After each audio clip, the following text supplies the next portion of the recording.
This is a good a day as any to start the rebuilding of life. The roads that lay open are many when the old one's gone under the knife. And I can feel the sun on my skin, beginning to thaw from within.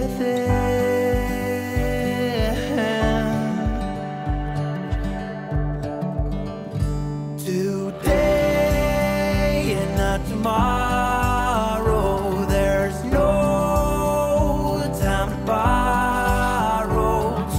Today is a good day to live. All right, you ready to learn to start a fire with this? Yeah. All right, all you have to do is push that right there. We're gonna hold it right here. We're gonna start it. All right, let's see you do it.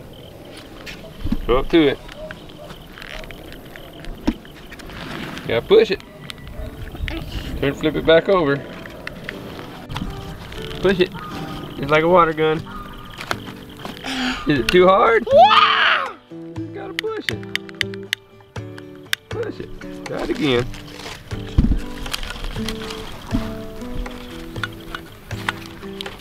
Michael's having a little bit of trouble.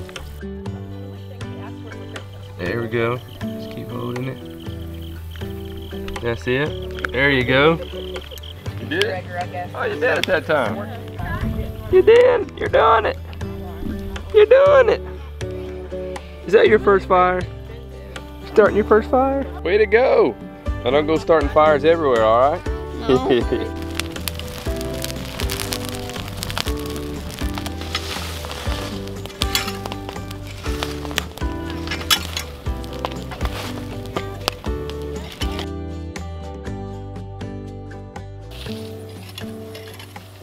Throughout the years, farmers have used fire as an aid in agriculture to help reactivate or restore nutrients in the soil, as well as to help fight off pests like locusts. In the early 1800s, or a lot of parts of the 1800s, farmers were constantly having to deal with locusts in the Rocky Mountain area of the United States. They used fire as one of the techniques to combat the locusts. Here at my homestead, I use fire on a regular basis. Oftentimes, I use it in the form of our flame weeder, our Kelvin cultivator, to help with bed prep, to burn off any unwanted plant seeds, and to just help prep for the new crop that we're going to be planting. And that's exactly what we're doing here. We're cleaning up this bed, burning up some of the old weeds that were here, as well as hopefully burning up some of the unwanted weed seeds as well. So just about done with that. Some people feel fires have a negative effect on the soil, on the microorganisms in the soil.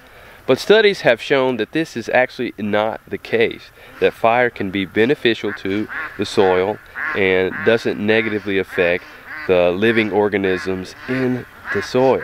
And you come think about it, when you want to put out a fire, one of the better ways to put out a fire can be with soil, with dirt. So just something to think about there. And also related to that is think about forest fires. Forests that are managed well and that they are kept with reducing a lot of the undergrowth and trees actually have room to grow and they're not overcrowded. Those forests that are properly managed well, fire does not have the same devastating effect on them. And in fact can be beneficial to them. And some areas when a fire comes through, it actually brings up and activates some seeds to germinate and for some trees to grow. So fire can be beneficial in a number of ways. So just about done here. We're just going to start pulling out some of the debris here. One of our worst weeds to deal with is Bermuda grass. So it has burned it up some, the fire has, so we're just going to rake out what's left, finish cleaning it up, then bring in some good stuff, add some more compost and things like that. My goal is to till less and also to increase our soil fertility. So that's the goal.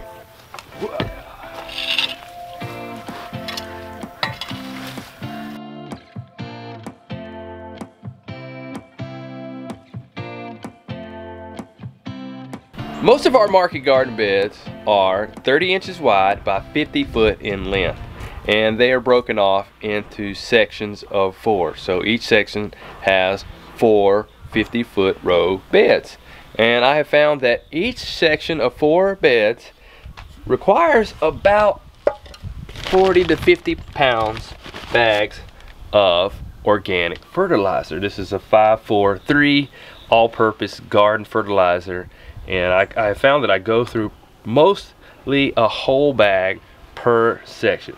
Now this row that we're working on right now, this bed is only 25 foot in length, so it doesn't need quite as much fertilizer as our 50-foot bed. So one of the 50-foot beds, I usually put about 18 cups of fertilizer in it. In this bed, since it's 25, we're just going to put 9 cups in there.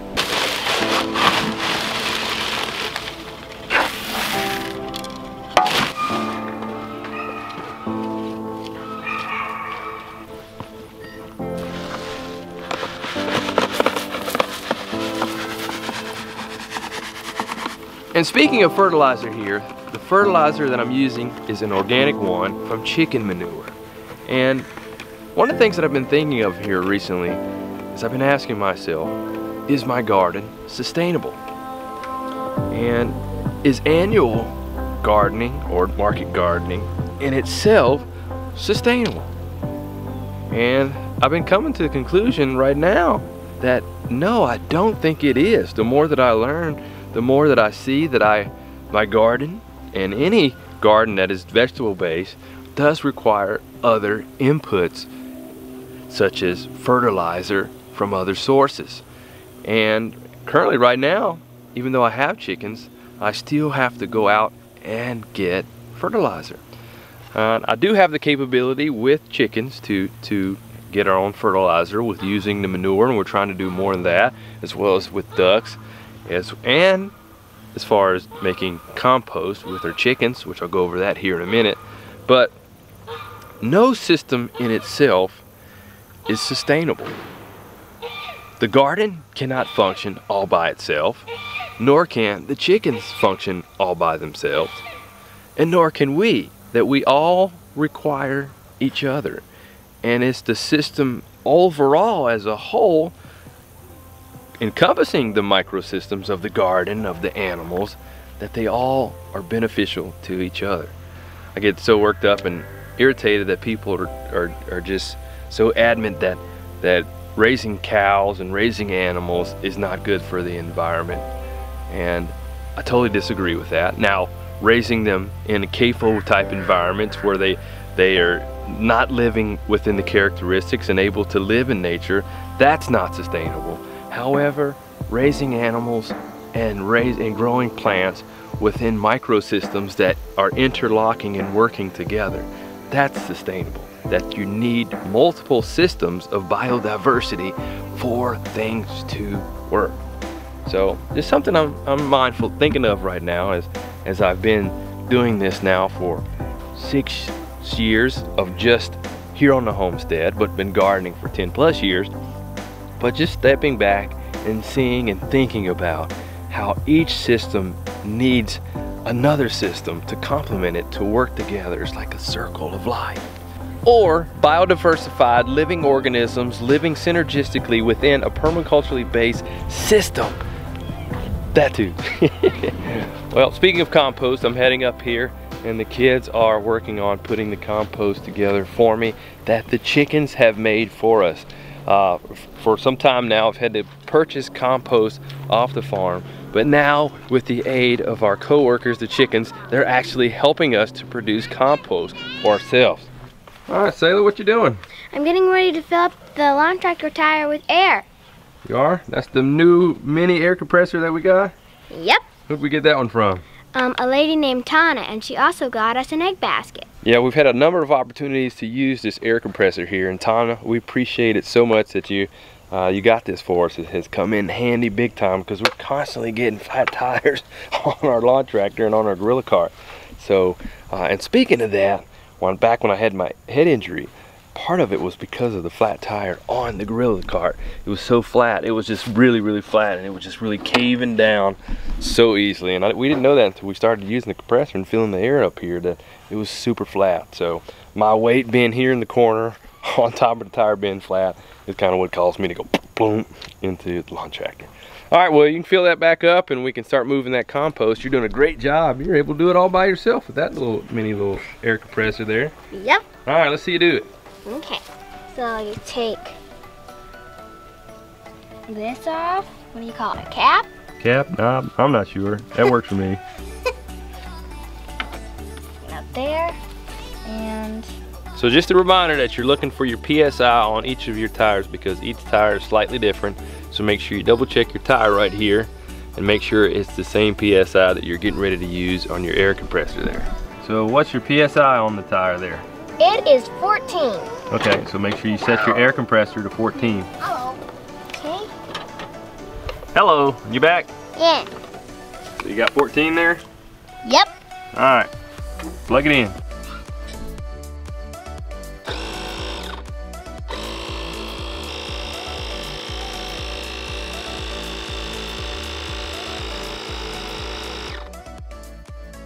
And just like that, it automatically cuts off once it hits the right pressure for it. So go ahead and take the latch off there. Pull it right off and put the cap back on. Is this your day off? He's just lounging right there. How'd you like starting that fire earlier? Yeah. That's good. Now don't go starting fires all over here now. We don't need fires everywhere. Make sure you ask me before you start a fire. But I want you guys to check out this compost here. Just check it out right there. Look how good it looks. And it's just so brown and so light, organic matter. And I actually came up with this by accident. Over a year ago, we just kept dumping wood chips and mulch here in this area. And then we brought the chickens in here. And they were in here just scratching around and pooping and adding fertilizer for us to this area. And then not too long ago, I saw Justin and his system for making compost with his chickens and saw how much he was able to produce and how good it looked.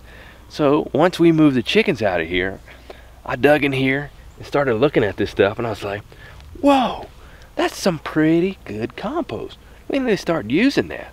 So I'm thinking I'm gonna have an ongoing system like this with our chickens of making compost, because that's just one less item that we have to outsource here that we can actually start making ourselves.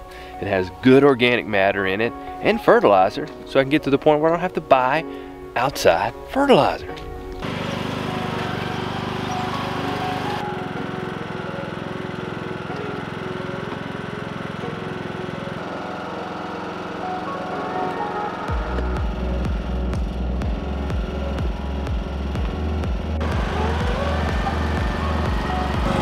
I love those square buckets. They fit in most things perfect.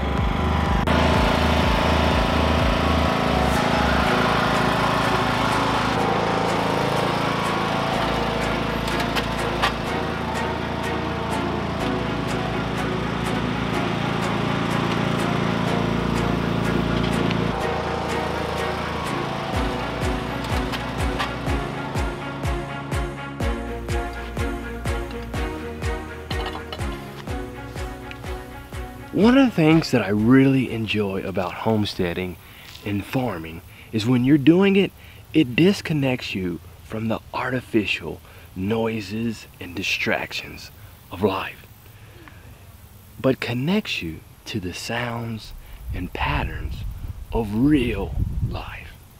And just working the soil here and being able to stop and look at it and see how it feels against your body and your hands, and to look and observe it. And then to just ponder on the different patterns and systems that we have.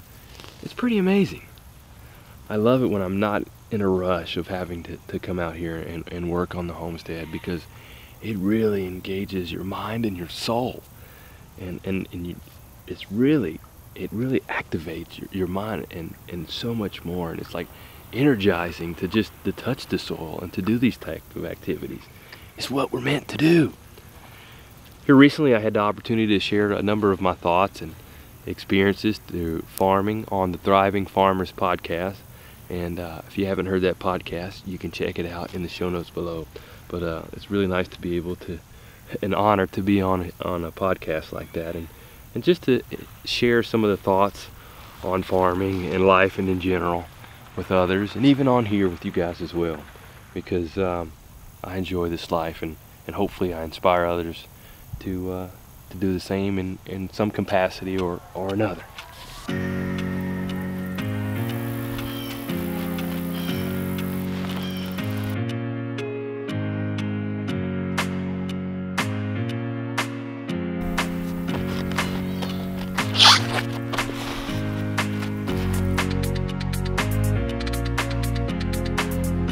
Put these pins in to hold it down, get it in place, roll away.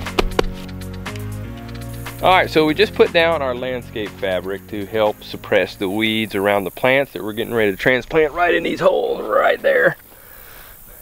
But in substitution of the landscape fabric, you can use seasoned wood chips or grass clippings, things like that, just to really help suppress the weeds around there, as well as it really helps the soil to retain the moisture in there, so that way it doesn't dry out and helps from when times of drought and things like that. Alright, Selah's got some of our Swiss chard plants here. They're maybe a little bit late in planting these, but we'll just have to see. With gardening, I try to push the envelope as much as I can with seeing how late we can grow things into the fall and winter, and how early we can start things in the springtime. So we're going to put these Swiss chard plants right in these holes here and just see how they turn out. Get a little bit of support there. See what happens. We do use season extension techniques here, like our greenhouse, caterpillar tunnel, and here we're going to do low tunnel here for the Swiss chard. So hopefully it does well. We'll try and see how it goes. So what I'll do is I'll put some hoops here when the frost or the threat of frost does come. We'll put hoops here, and then we'll cover those hoops with plastic, so that way it's able to protect them from frost when time comes. But Swiss chard and a number of greens can tolerate some cold temperatures.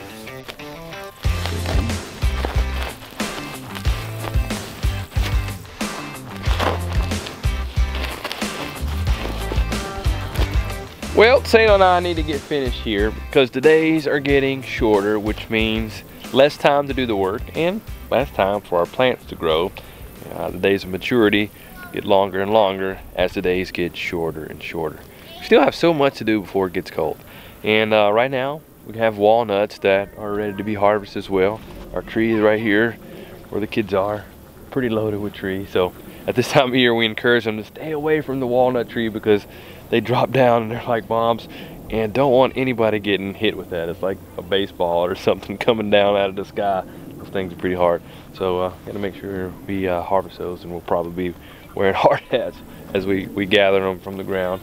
We also have persimmons that are starting to drop right now, and our apple tree is looks like it's almost ready to harvest the fruit from it. But I need to get back to work. But I want to encourage you guys. I constantly say I want you guys to grow. Do what you can to grow food, and try to do what you can to be more sustainable where you are and what you're doing. And I'm trying to do the same. We'll see you next time.